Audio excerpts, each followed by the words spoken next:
Yo guys, Crescent here. Welcome to my latest stamina decay build video. This build will most likely be my stamina decay build for the Summerset patch. I don't think there will be much changes for the new set, so in the PTS, so I think this will be the set I'll be using. And I played this build for about 3-4 hours or so, and I have a lot of nice 1vx clip.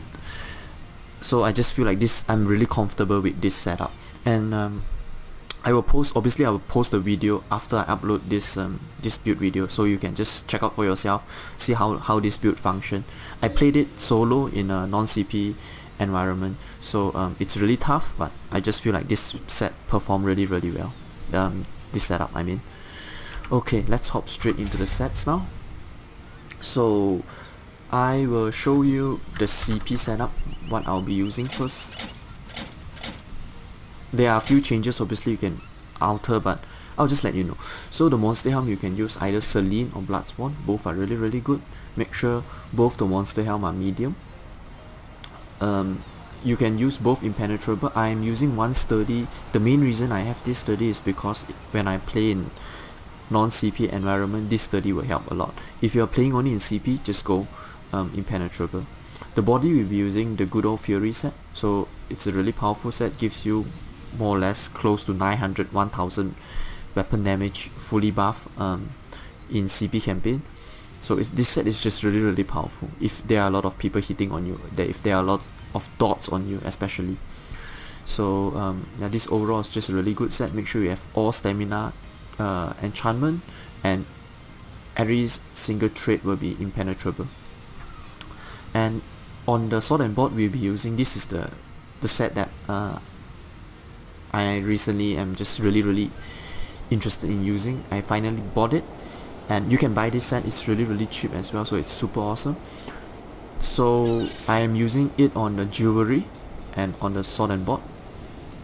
Now I have about in Cyrodiil 27k HP, which is a bit too high. So for the next patch, I will definitely change 2 healthy traits to robust, so I will drop my health to about 25k or so, but then I will have more stamina. So that is the changes I will make for the next patch. For this patch, however, just use the health glyph. It's fine. You lose a bit of damage, but you get more survivability, so it's okay. So what the enchantment we'll be using is stamina cost reduction, 2 stamina cost reduction, and 1 weapon damage. The main reason why I use 2 stamina cost reduction is because it's good for you to reduce the cost of dodge roll, because in heavy armor dodge roll costs a lot, and the reduction of break free is good as well, so you can reduce those ability costs as well. So that's why I prefer to use 2 stamina cost reduction. You obviously can just use 1 and use 2 weapon damage, that will be just fine as well. And on the sword, we'll be using Nirnhorn trait and 2 poison damage, 2 dots poison, health damage poison, and on the shield we'll be using impenetrable trait. You can use sturdy trait as well. Both are really good. I didn't really bother. I just bought one with infused trait or something. I just changed it to impenetrable, and maximum stamina glyph. And on the 2-hand bar, make sure you use Battle Axe so you can proc bleed, and you make sure you use Maelstrom Battle Axe so you can crit rush and do a dot, so you can apply 2 dots from this Battle Axe, and it will help a lot with the Veiled Heritance set, because this set, basically what this set does is 1 weapon damage, which is nice. Physical resistance is decent as well, because stamina decay has higher spell resistance than physical resistance. So with this set, your physical resistance will be more or less the same with your spell resistance because of the passive of stamina decay. That's why you have more spell resistance. And the 4th piece is weapon crit, which is okay as well for heavy armor, because you need more crit. Your heavy armor has really low crit, that's the problem.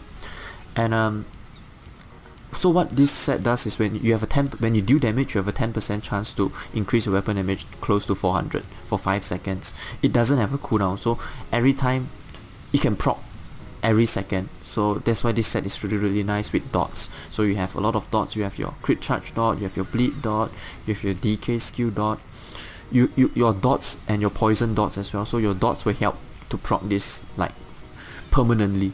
That's why this set is really nice. Okay, so this is the CP setup, really offensive.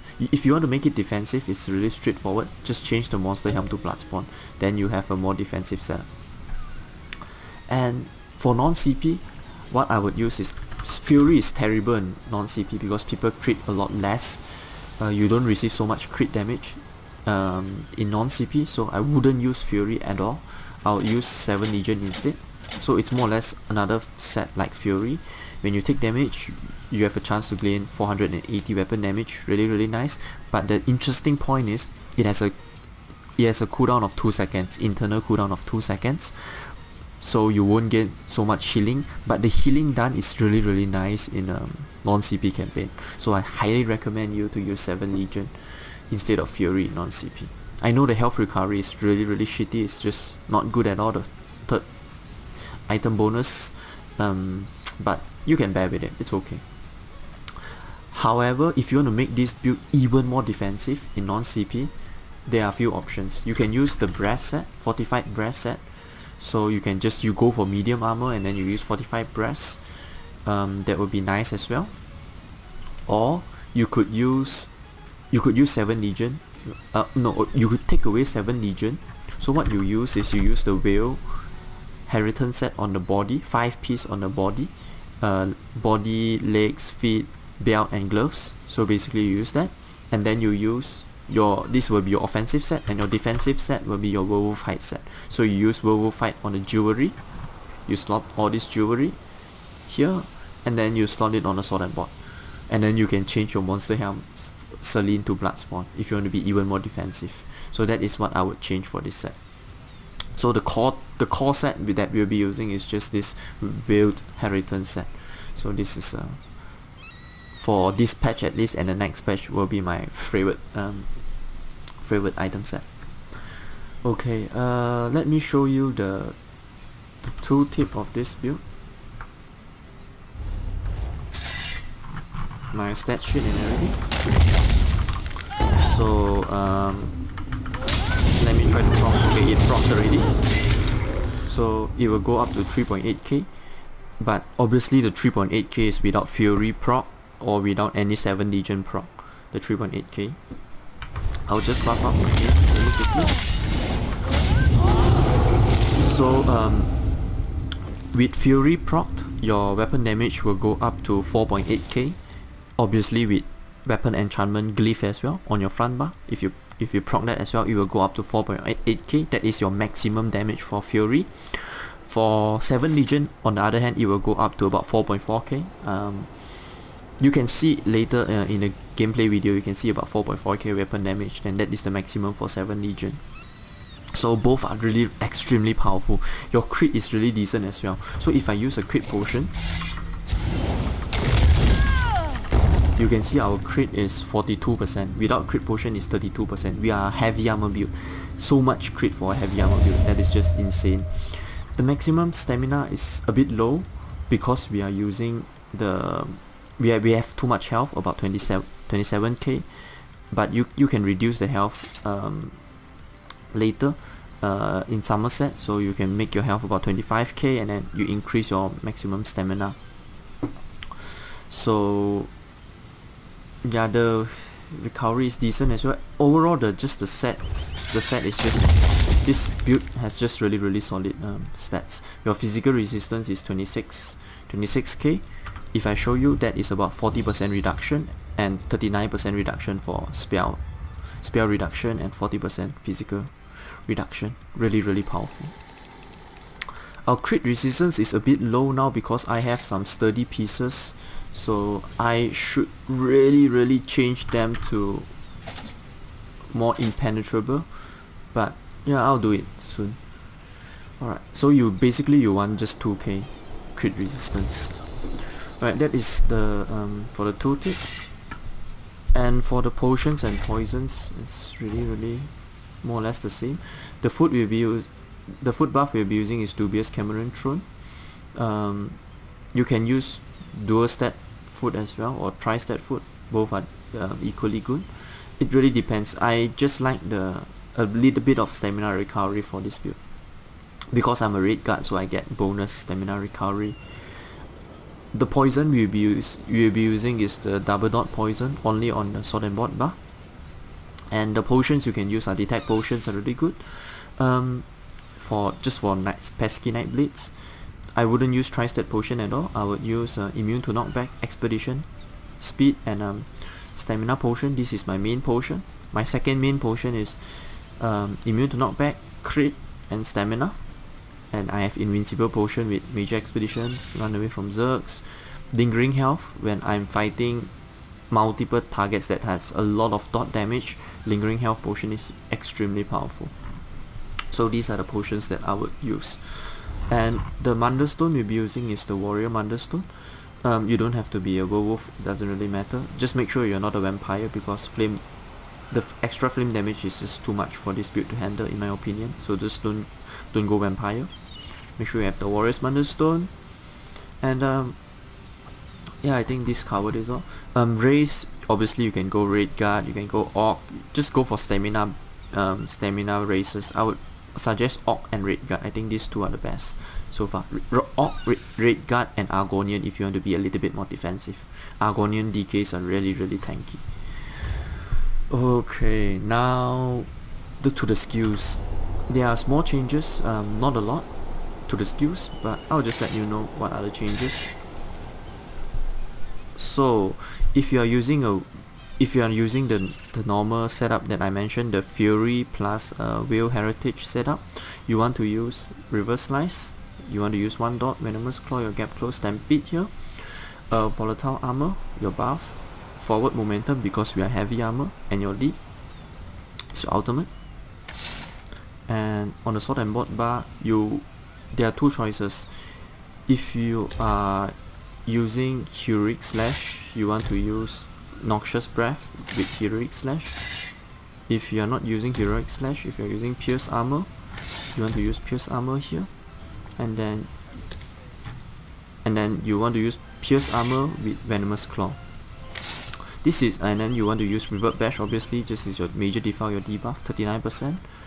Your Flames of Oblivion, this is your flex spot. If you are using something like, if you're using Heroic Slash, you want to take away Flames of Oblivion, you want to use Noxious Breath on your Gap Close bar, so you can break Cloak with Noxious Breath, and you want to use Venomous Claw on this bar. If you want to use, like me, I slightly prefer Flames of Oblivion. If you use Flames of Oblivion, you usually just want to drop Heroic Slash. You want to use Pierce Armor instead, because Pierce Armor gives major fracture and major breach. So with major breach, your Flames of Oblivion will do more damage as well. And obviously you need your Igneous, and you need your Vigor, and your Shield Ultimate. So these are all the skills that I usually use. Nothing much has changed. It's more or less the same. Alright, the skills are done. I will show you the CP now. 7 to Siphoner, 51 Warlord, 6 Bashing Focus, 32 Mooncalf, 23 Tenacity, 33 Befoul, 51 Tumbling, 37 Shadow What, 27 Bless, 72 Mastered Arms, 20 Shattering Blows, 51 Prosaic Strikes. Make sure you have 51 points because we have quite high crit for this build. 21 into Piercing, 49 into Mighty, 18 Resistance, 72 Ironclad, 34 Thick Skin. You can put even more into this if you feel like you are taking a lot of dot damage. 49 Hardy, 37 Elemental Defender, 3 Expert Defender, and 27 Quick Recovery. So this is the CP setup. Yeah, this build is just really simple. Like the gameplay is just buff up, enter your typical DK, put up all your arm, get close in, do light attack into your dot, switch to fun bar, and then do one combo of debuff. Then you CC them, going to lead, and if they are low, then execute. So it's super easy to play this build, and and your weapon damage from Veil of Heritance set will proc non-stop, so it'll be super awesome.